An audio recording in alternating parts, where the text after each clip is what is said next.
tant que coureur qui a été un ancien obèse, le choix des chaussures a été particulièrement important pour moi. Bien entendu, j'avais surtout pas envie de me blesser et j'avais une très grosse peur au niveau de mes articulations, notamment au niveau de mes hanches et de mes genoux.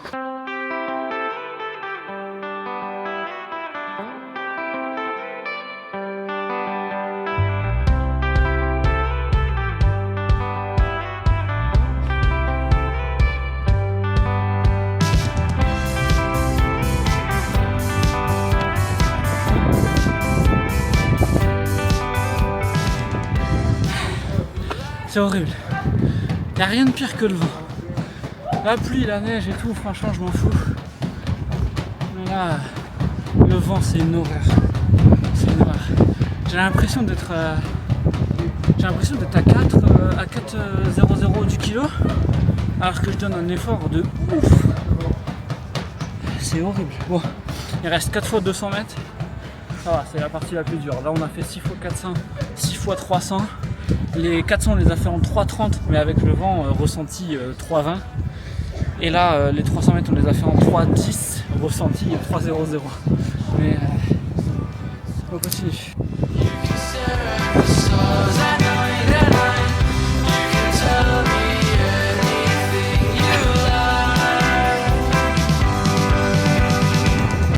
Bon, on est mardi, c'était pas la folie aujourd'hui. Ça rime, mais c'est pas drôle. Bon, ça arrive en vrai. Ça arrive. Là, en fait, je suis hyper frustré, je suis même hyper énervé parce qu'en fait, j'investis autant d'énergie et autant de temps et autant de fatigue mentale et physique dans la prépa que quand il y a des séances qui se passent comme ça et qui sont hors de mon contrôle, ça me saoule de ouf. Là, en l'occurrence, le vent, trop chiant. Mais bon, en vrai, c'est pas des choses que tu peux contrôler, donc le meilleur conseil que j'ai à donner, c'est que quand c'est pas quelque chose que tu peux contrôler, il faut s'en foutre. En tant que coureur qui a été un ancien obèse, le choix des chaussures a été particulièrement important pour moi. Bien entendu, j'avais surtout pas envie de me blesser et j'avais une très grosse peur au niveau de mes articulations, notamment au niveau de mes hanches et de mes genoux. Tu l'auras bien compris, bienvenue dans ce nouveau vlog. Cette semaine, on va parler du choix des chaussures. Et s'il y a bien un truc que tu dois savoir, c'est que le choix de tes chaussures n'est pas si compliqué que ça. Pendant extrêmement longtemps, j'ai cru qu'il fallait absolument tout contrôler. La foulée en pronation, en supination, en neutre, le drop, etc. Le drop, c'est quelque chose de très important et je t'en parle dans la vidéo tout de suite après. Par contre, le reste, c'est un peu superflu. De toute manière, ne t'inquiète pas, on va en parler tout au long de cette vidéo. Et tiens, petite question. Est-ce que avec l'introduction et le choix des chaussures, est-ce que tu as réussi à reconnaître sur quel type de séance j'étais? Car effectivement, le choix des chaussures est beaucoup induit au type de séance que tu vas faire. Alors déjà, un petit peu de contexte sur moi pour que tu puisses comprendre un petit peu le cheminement de pensée. Quand j'ai commencé la course à pied, j'étais un obèse de 120 kg. Donc la pression sur mes articulations, mes tendons, mes genoux, mes hanches, mes chevilles était quand même assez conséquente. Et surtout, j'étais quelqu'un de très sédentaire. Donc j'avais pratiquement aucune adaptation physiologique à ce niveau-là. Donc il a fallu faire très attention. Mais sur ce point-là, c'est pas tellement le choix des chaussures qui importe, quand bien même on verra après dans la vidéo que c'est beaucoup aussi une question de drop et de technique de course. Mais le truc le plus important qui m'a permis de ne jamais me blesser alors que je faisais 120 kg, c'est la charge d'entraînement. Donc ce que je veux dire par là, c'est que t'as beau être équipé comme le plus professionnel des coureurs, avec les meilleures chaussures du monde, les meilleures montres, les meilleurs capteurs cardiaques, etc. Si tu gères pas bien ta charge d'entraînement, bah ça sert à rien. Parce que ton corps il sera pas en capacité d'absorber les impacts de la course à pied et le stress que tu lui infliges. Allez, on continue la vidéo, mais en rentrant, parce que là, il commence à y avoir du vent et ça va être compliqué.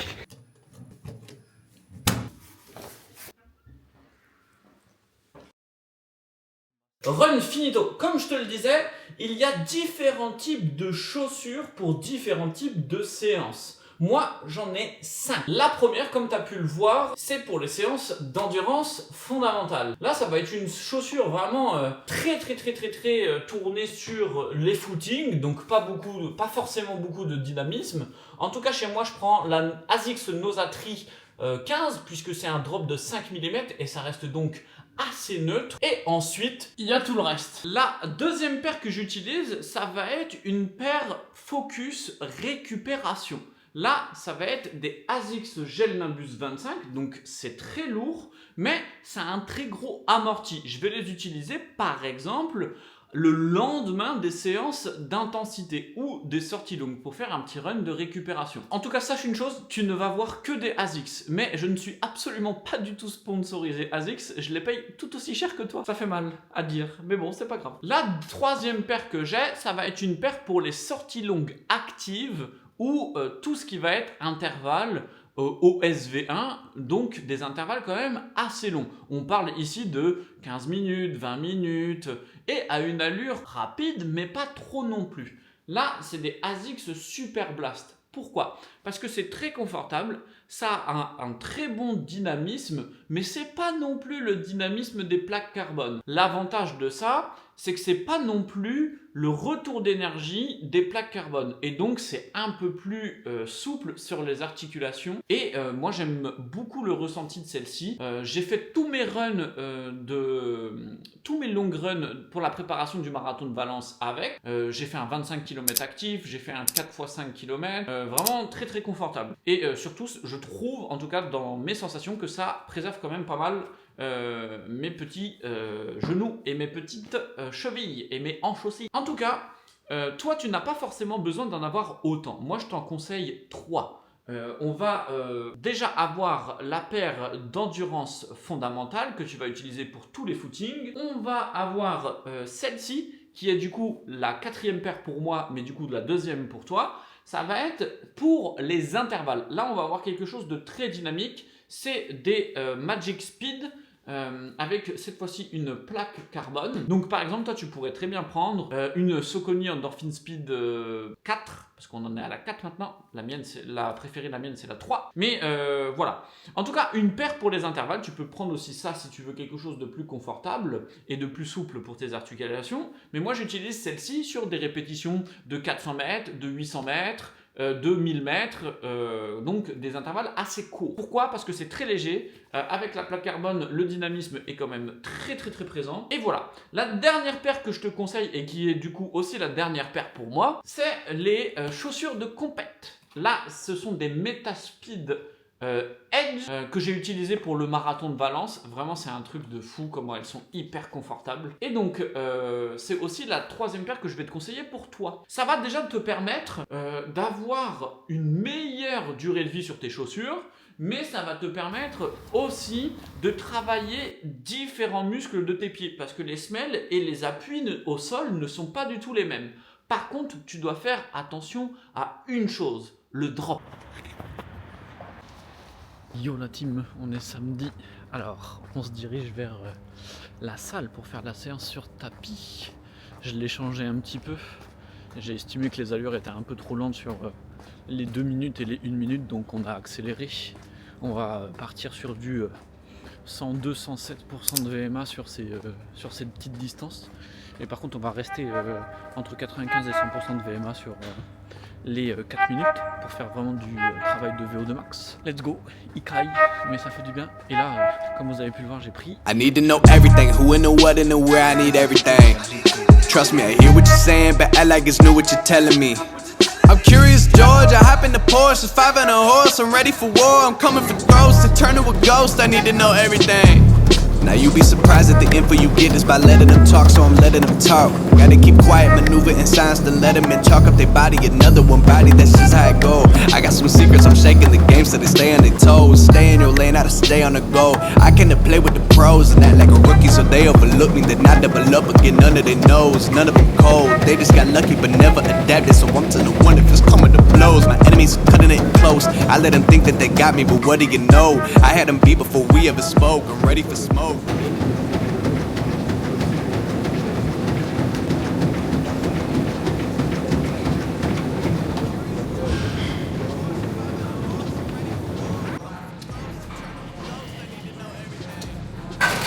Bon, séance finito. Elle était hardcore celle-là. Hein.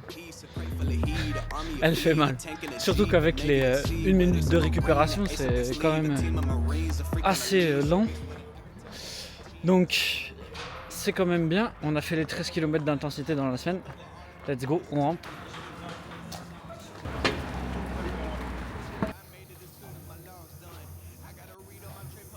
Bon, grosse séance ça, hein. C'était pas facile. La deuxième chose que tu dois savoir sur les chaussures, c'est le drop, c'est la différence entre l'arrière et l'avant de ta chaussure. Et tu vois, pour la petite anecdote, quand j'ai choisi les premières chaussures de course à pied, je me suis dit il faut absolument que je préserve mes articulations, donc mes genoux et mes hanches. Je me suis dit, Waris, t'es un obèse, il va falloir que tu préserves quand même ça parce que c'est ce qui est le plus sollicité de par ton surpoids. Donc ce que j'ai fait, c'est que j'ai pris des chaussures à très fort drop. Parce que généralement, ceux qui ont un très fort drop ont aussi un très fort amorti. Comme les gels Nimbus qui ont un drop de 8 mm et qui sont des chaussons. Et en fait, c'était la pire erreur à faire. Pourquoi ? Parce que plus le drop il est élevé et plus ça va forcer ton pied à atterrir sur le talon. Et donc en fait, si tu atterris sur le talon, ça risque de mettre encore plus de pression sur tes hanches et tes genoux. Donc, tu vois, au début, j'ai mis beaucoup de temps à comprendre ça et ça aurait pu m'éviter quand même bien des douleurs. Parce que, au final, il faudrait et il serait préférable de commencer dès le départ par les chaussures les plus neutres possibles, c'est-à-dire entre 4 et 6 mm de drop. Être minimaliste et aller sur du 0,2 mm, ok. Mais là, par contre, c'est l'inverse, ça risque de mettre un petit peu plus de pression sur tout ce qui est, du coup, tibia, cheville, et voilà. Le drop, c'est vraiment quelque chose que tu dois faire très attention selon tes pathologies. Et donc, mon conseil, c'est vraiment d'aller se faire aider par un professionnel. Moi, je suis coach en course à pied, je ne suis pas podologue et doctorant en biomécanique. Donc, c'est pour ça que moi aussi, je me fais aider sur des sujets très spécifiques. La meilleure chose à faire, c'est franchement d'aller voir un podologue, un bon podologue. Donc pose bien des questions, il faut poser des questions. J'ai l'impression que j'attaque un petit peu plus talon, qu'est-ce que je dois faire ? J'ai un petit peu plus mal au niveau de mon moyen fessier, pourquoi ? Il faut tout le temps demander pourquoi, comment, hein ? Comme ça va te permettre de voir un petit peu l'état d'esprit du professionnel que tu as devant toi.